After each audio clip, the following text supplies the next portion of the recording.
can't use that. That's copyrighted. This is episode 2. And I just nailed my wife with, while she was singing, which she's going to hate me for because this is going up. Oh, You just turned the color of your sweater. It was nice. And as you can see, we're doing some of these episodes. We're doing several in a row because time is time. Episode 2. Wow. This is, how do we want to start exactly here? Because... Well, we have a unique story of how we met, that you had to go to jail. And, well, you're giving too much away right now. Well, you went to jail. Now you have to go in the background and what it was, because you are the hardened criminal and went to jail and had to go to court before you met me. To anyone listening, this is what marriage costs you. You must go to jail. Any jail, anywhere, anytime, but, the jail stories are great. So I think I have the longest version of this story. Yeah, but you need to kind of shorten it too, because... Well, no. What I mean by that is like your side of the story is very condensed. Yeah, my side. Do you want to share your story first, and then we'll go back in time? Well... Wait.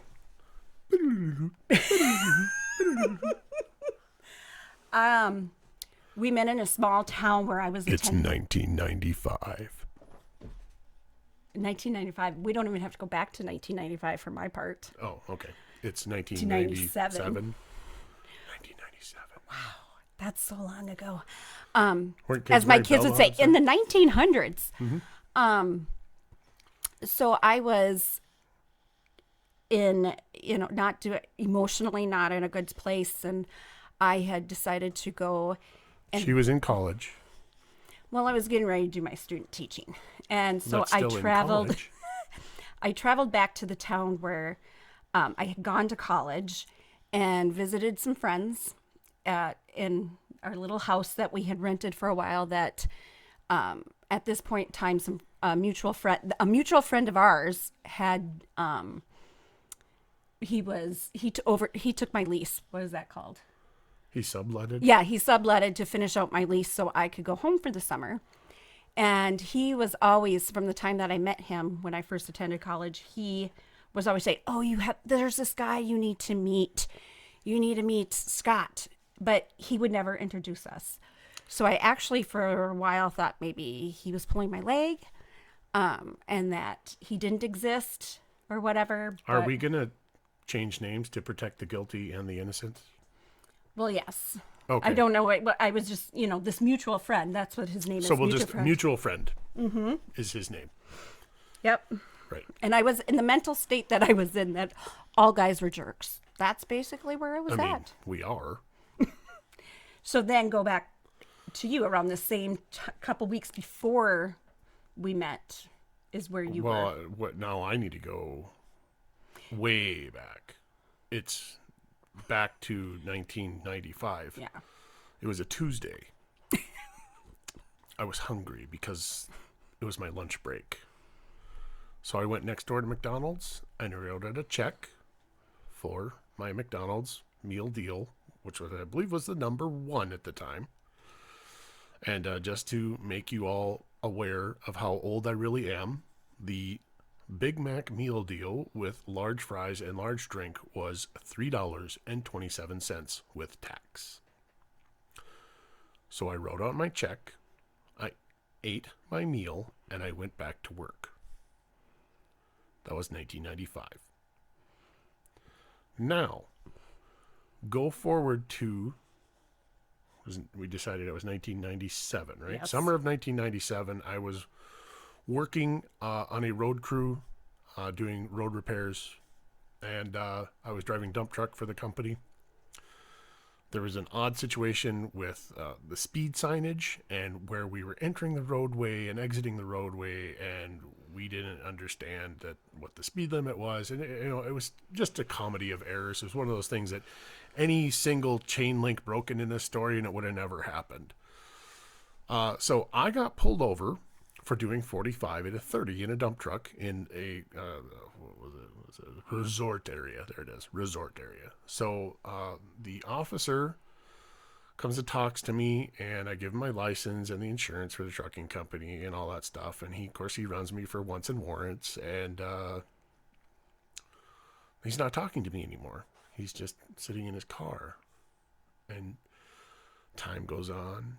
Time goes on. Now, what you need to know is that from where we were working to where I was at was just a little bit over 1.5 miles. So I wasn't too far from the road crew. So, of course, I'm getting all kinds of garbage on the radio and, what are you doing kind of stuff. They were harassing you. Yes. Well, and I'm trying to keep that part PG just because, the boss was not happy. So what you also need to know is the pit that we were running to was almost 40-minute drive away. And I sat there for 2 rounds. So that's almost 1.5 hours while they ran wants and warrants on me. I want to be real clear. I am not a rule breaker in that sense. I don't go out and just am lawless, because I understand that there's, an organization to society and the social contract that we all have. We're going to drive between the lines so that nobody gets hurt, right? That's me. So finally, after about 90 minutes, the officer has me get out of the truck and come to the back of the truck, and I'm standing at the back of the truck, and the tailgate's rattling, so I'm leaning on the tailgate because I can't hear anything other than the tailgate rattle. And it's another 10 minutes or so, and he's hanging out, and it's a hot day. He's hanging out with his door open and foot out the door, and finally he closes the door, and he's not even looking at me anymore. So I'm really confused, and he's on the phone, he's on the radio, phone, radio, phone, radio. And about the time that I wake up to what's happening, there's 2 more county sheriffs and 2 state troopers, 2 of each approaching from the north and the south on this. I was kind of on a causeway on a lake, across a lake. And I became very concerned at that point. I'm like, is this a speeding ticket or not? I mean, are they going to lynch me right here for going 15 over? Because I'm pretty sure that's not the way this works. And so the officers had I'm probably going to get nailed for this, had their powwow, their meeting at the back of the first officer's cruiser. And all 5 of them approached me, and it was very much a 5-on-1 gang situation. And I was very nervous. So what does a introvert do when they're nervous? They want to hide things. So I immediately put my hands in my pocket, which I found out at that point is not the right thing to do. You don't put your hands in your pockets when you're being approached by officers. So I got yelled at a lot for that. And so, no big deal. Really, it was a big deal, but no big deal. So the officer that pulled me over explained to me, look, we have a warrant for you. It's a bench warrant. We don't know what it's for. We cannot get any information out of the county that issued it. The judge that issued it is not available right now. So, and the clerk is not being forthright, and we don't know why. We don't know what they want you for. We just know that they want you. Like, well, that sounds pretty serious. And they're, well, yeah, it is. I mean, literally, the only time they do that kind of stuff is when, like, it's, 3rd, 2nd, or 1st degree murder charges kind of thing. Manslaughter. You killed somebody. That's what they want you for. So it was determined that they were going to have to bring me in. And of course, we're almost 2 hours into this of me standing on the side of the road, waiting for my speeding ticket. They brought me in, get me through the Sally Port at the county jail, and they had just put their last, how did I put this? The county that I was in has a drug and alcohol problem, so they had just filled their last cell with their last drunk guy, so they really they'd have to start stacking.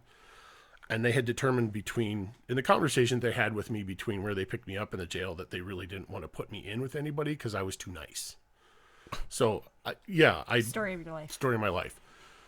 So I got there, they put me in a waiting room. I got to watch The Price is Right. They gave me the paper. After they, strip searched me. No, they didn't strip search me, but they took my shoes, my belt, anything I could harm myself with, and my money. that I had in my pocket. I think I had about $7 in change in my pocket. But they plus, gave you money left if you well, wanted a snack. right. She gave the booking officer, the booking agent, desk sergeant. I don't know, desk sergeant. We'll call her desk sergeant. Poked her head in and said, "If you want money for the vending machines, just let me know. I just can't leave you with it." Oh, all right, that works. So she finished cleaning up because the last guy that had been there had made a mess of bodily fluids. Yeah. We're not going to worry about this. We got to tell the story. Got it. So just shut her down, and we'll get back to it. We have another timer up there, and you're just making this longer by putting that out. I just want you to know that. It's my job. Exactly. So they're getting the last guy had made a mess, and they were cleaning it up still. So they put me aside, and so she comes and gets me after they're done cleaning up, and brings me to the booking desk. And of course, anybody that's ever been booked knows that there's an order of things. They definitely put the desk sergeant on a pedestal so that person is looking down at whoever is in there, so that they feel inferior. Intention. I mean, it's very intentional. I walked up to the chair where I was supposed to sit, and I grabbed the back of the chair to pull it out. Because, I mean, I don't know if you can tell, I'm not a tiny human being by any sense of the word. My wife is about 5'2", and I'm 6'2" to 6'4", depending on the day and what shoes I'm wearing and all that stuff. So I'm not a tiny person. I grab the chair, and I go to pull it back, and it doesn't move. So I pull harder, and it starts moving, but it's really hard to move. And so I pulled a little harder, and then it bent a little bit, and then the desk sergeant says, "That's attached to the ground." And I said, "Oh, okay." So I sat down, and she proceeded to ask me the normal questions. I need your name, address, phone number, all your contact information. And me being me and really nervous, I proceeded to flirt. I said, "That's a lot of really personal information. Is this going somewhere?" What's that? You flirt all the time. I can't help it. It's the only tool I have. Because obviously it's not my good looks. So, and I don't know why my phone is doing this. Bear with me a moment. It didn't get completely silenced. There we go. So I flirted with the desk sergeant, and of course, I think after the day that she had, me being kind and gentle and humorous helped ease her day. I know that everybody that I interacted with that day, they felt very comfortable with me. But anyway, so long story longer, my boss finally bails. We finally found out that the county that wanted me would take $200 in lieu, and I just had to show up for a court date. So my boss bailed me out, and I had to pay him back, which that was a trip because, small company and yeah. Anyway, I get out and I have a court date, and still don't know what I am being detained for or what's going on, but that's okay. We'll figure it out. I'll just call the clerk of courts and they'll let me know. My court date was 2 weeks out from the day I was issued the citation for speeding, which I still got that citation for speeding. Yeah, that was fun. I called every business day, every moment that I had free for 2 weeks, and I got run around after run around after run around. No one would talk to me. All I knew was I had to be in the town that I grew up in time for this court date. Show up or you're going back to jail if we find you, kind of thing. So me being upright citizen, I was there. I got there, and that day, unbeknownst to me, was the day that my wife, current wife, almost to be at that time, I just didn't know, was visiting her friend and her other friends. Yes, our mutual friend. Our mutual friend and one her of my, other friends. One of my old roommates. A former roommate? Former roommate, yeah. Because I don't think she was old. No. She's old now. No, she's not. She's still young. We're old. No, we're not. Yeah, we are. Okay, whatever. We're only a few years out from the senior menu. So we were in the same town. And so I go to court, and I'm watching the judge just hand down these max sentence after max sentence after max sentence. And, they're DUIs, they're theft by check, they're, you name it, that runs a gamut. So, and this is, most of it's misdemeanor, but there's some felony stuff happening, but it's not felony violent. It's felony because you've done this so many times. Now it's a felony offense. So you're going to go away, do hard time kind of thing. I still have no idea what exactly took place or why I'm there. My case is called. I stand up, I go up front, and I'm asked to enter a plea. And I looked at the judge and I said, Your Honor, I have actually no idea why I'm here. I said, I mean, I know I'm here because there was a bench warrant issued for me, and I know that, I have to take care of that, but I don't know what the actual charge is. Nobody's ever told me. And I said, I spent the last 2 weeks calling the clerk of courts as often as I could, and I kept getting hung up on and sent to other departments. And I said, I don't know why I'm here, but I'm here. His whole entire demeanor changed. He went from, business as usual to, his face, I think, turned that color. He was, and he leans back, reaches over and grabs this file that is has 2 papers in it. Opens it up and says, yes, Mr. Smith, I'm glad you're here.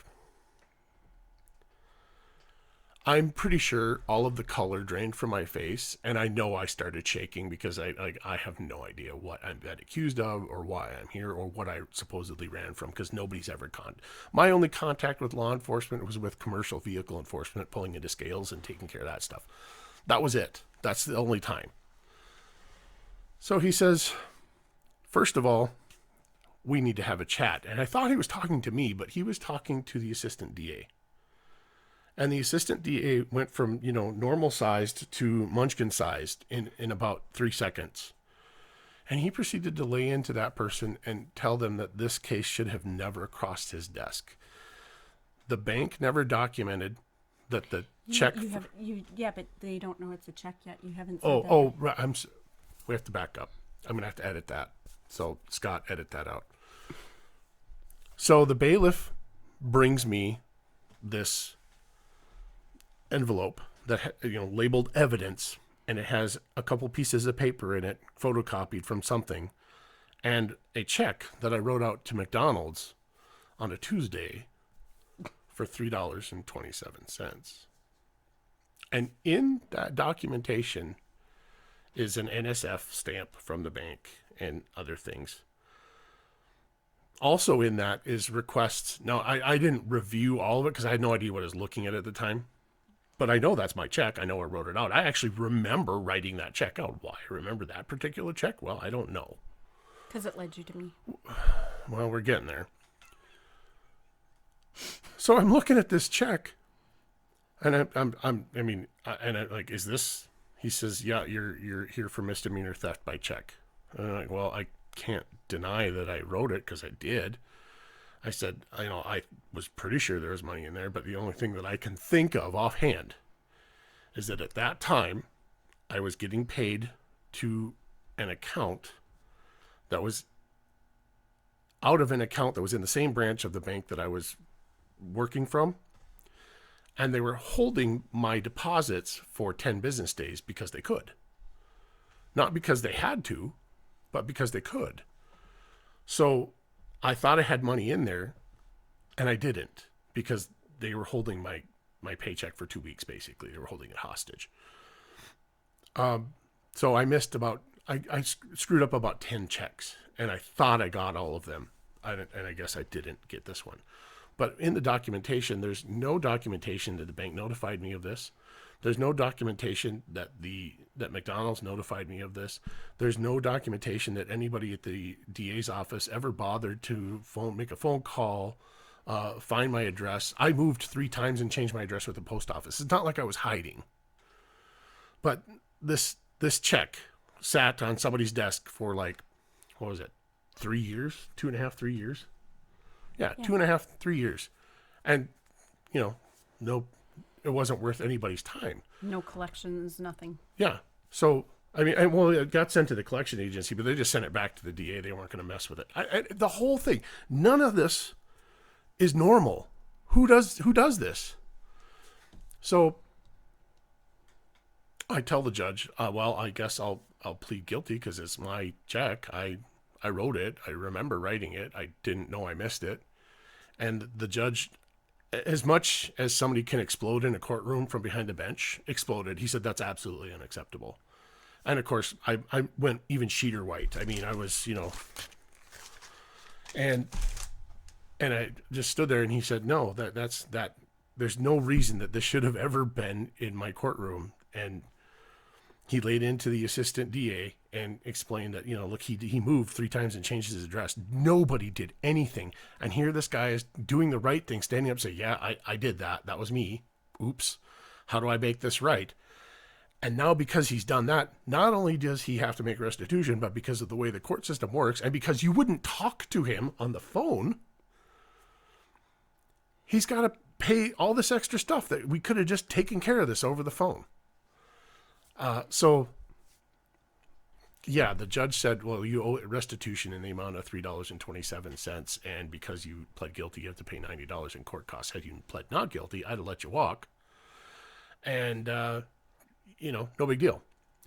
I said, well, I mean, it is what it is, and can I change my plea now? He said, no, because I've given you legal advice. So I made my restitution McDonald's, and of course, I being super weird and throwing myself under the bus, I asked the judge, I said, do I need to cover the fees, recovery fees from the, what am I thinking of? the bank, and any of that. Yeah, because there was a $30 NSF charge associated with the collection agency. And he said, no, they're lucky they're getting their damn $3.27. So then out of that $200 that I had to post to get out of jail, they were going to take $93.27, and I was going to get the rest back, but they had to issue a check to me. Sorry, there's a cat crawling out of my head. Got a little distracting. So they have to issue that check. Well, it was almost 11:30, and the clerk's office breaks at noon for lunch because unions. And so they would have the check ready for me in the afternoon. So I had some free time I had to kill. I still had to get home that night, which was 250-something miles away. But so I waited around. While I was waiting around, I knew that somebody that I hung out with in college was still there. Our mutual friend. And so I went over to visit him. And I walked in the door and I said, hey, mutual friend, how you doing? It's good to see you. And he says, hey, Scott, it's so good to see you. Well, and before he entered, our mutual friend said, oh, Mr. Smith, or Scott Smith is here. And I'm like, oh. So he comes in and I said, hello, Mr. Smith, because I was getting ready to do student teaching and it was sounding really weird. Let's reenact that right now. Hi, Mr. Smith. That's my dad. Who are you talking to? And I thought he was a jerk. And I turned around and walked away. Because I thought, And whatever. of course, as she walked away, I decided that was someone I needed to get to know better. So we did talk that night. You went and got your money. We talked. Spent a lot of time that evening. Talking. I got home in time for work in the morning. So we did a lot of talking. And what I came out of that was like, okay, not all guys are jerks. He was a nice guy. Just this guy's a jerk. And then flash forward, that was in July. The end of July, first part of August, my girlfriend that was also staying at that house, she called me and she said, would you mind if I gave Scott your phone number? He wants your phone number. And I thought, well, sure, give it to him. And she said, okay, good, because I already did. So she had already given him my phone number. And then he called in September. So I want to point out that is probably the boldest move I ever made. Was actually calling for somebody else's phone number. Because that's not me. Yeah, I flirt, but that's all it is flirting. So he got my phone number. He called me in September. And I had to go back to the small town because at that point I was doing my student teaching.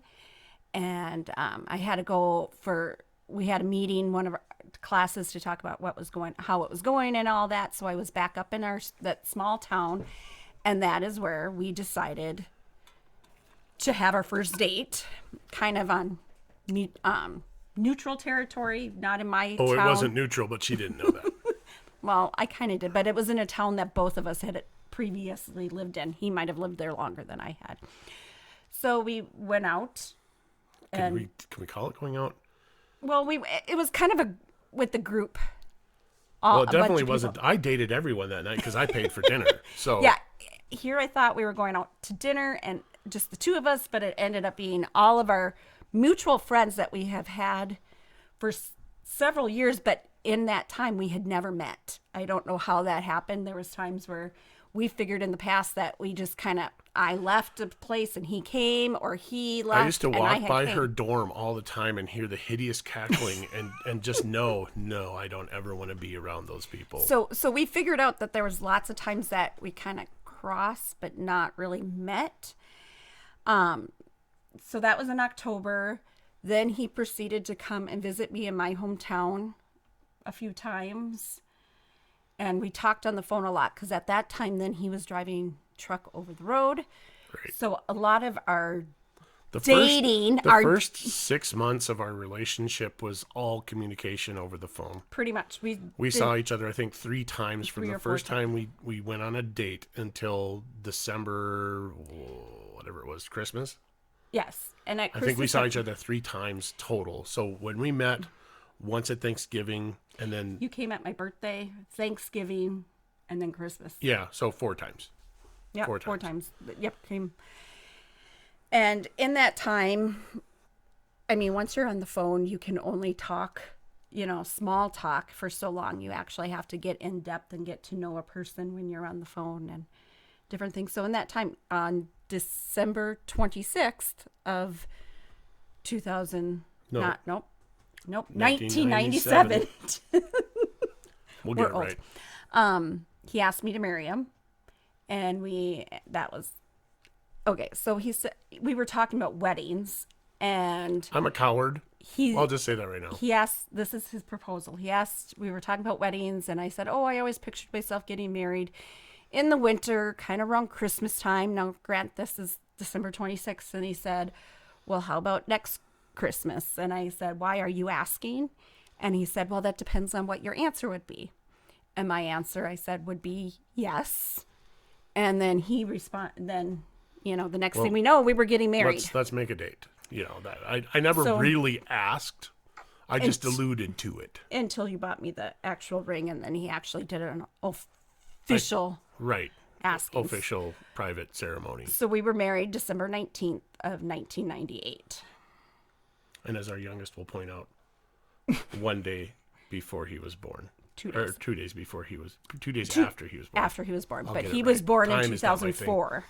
So it was several years later. That But that doesn't matter. It was 2 days before we got married. 2 days, yeah. I was born 2 days before Mom and Dad got married. That's how he says it. And he has said that since he was about 2 years old, just because people give him that crazy look. That is our youngest son getting that crazy look. We have 3 children and 1 grandchild. And I think that's probably a place where we should probably wrap this one up because I did about triple time. Just because that's a long story and I actually condensed it. but that's how our relationship started. That's how we started. It was long, arduous journey, and I thought, oh, now we're married. The journey's over. It was best $3.27 you ever spent. You got me. All right, on that, I'm Scott. I'm Shannon. This is my wife. You can get one too if you try. Have a great day.